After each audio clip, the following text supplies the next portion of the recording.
একবার এক গ্রামে এক সৎ ও পরিশ্রমী কৃষক বাস করত। তার নাম ছিল রমেশ। সে প্রতিদিন মাঠে কাজ করত এবং সারা দিন কঠোর পরিশ্রম করেও অল্প ফসল পেত। তার স্ত্রী প্রায়ই তাকে বলতো, তুমি তো এত খাটুনি করো, কিন্তু আমাদের ভাগ্যে তেমন কিছুই জোটে না। একদিন সন্ধ্যায় রমেশ যখন মাঠ থেকে ফিরছিল, তখন হঠাৎ তার পথরোধ করল এক সুন্দরী নারী। মেয়েটির গায়ের রং ফ্যাকাশে, চোখ বড় বড়, চুল এলোমেলো। কৃষক বিস্মিত হয়ে জিজ্ঞাসা করল, তুমি কে? এখানে একা কি করছো?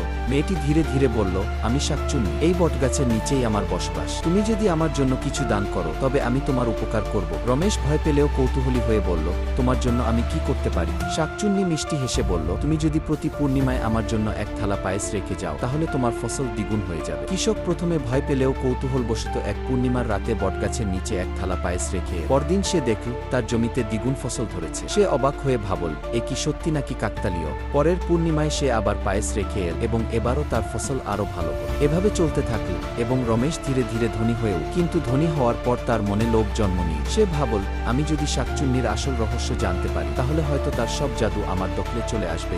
তাই এক রাতে সে বটগাছের পেছনে লুকিয়ে রইল। মধ্যরাতে সে দেখল এক ভয়ঙ্কর ছায়ামূর্তি এসে পায়েস খাচ্ছে। তার চোখ জ্বলজ্বল করছে, লম্বা কালো নখ, আর সে কাঁদতে কাঁদতে বলছে, আমি অভিশপ্ত, কেউ আমাকে মুক্তি দিতে পারবে না। রমেশ আতঙ্কে দৌড়ে বাড়ি ফিরে গেল। এরপর থেকে সে আর শাকচুন্নিকে কিছু দিল না। ধীরে ধীরে তার ফসল কমে যেতে লাগলো এবং একদিন তার সব সম্পদ নষ্ট হয়ে গেল।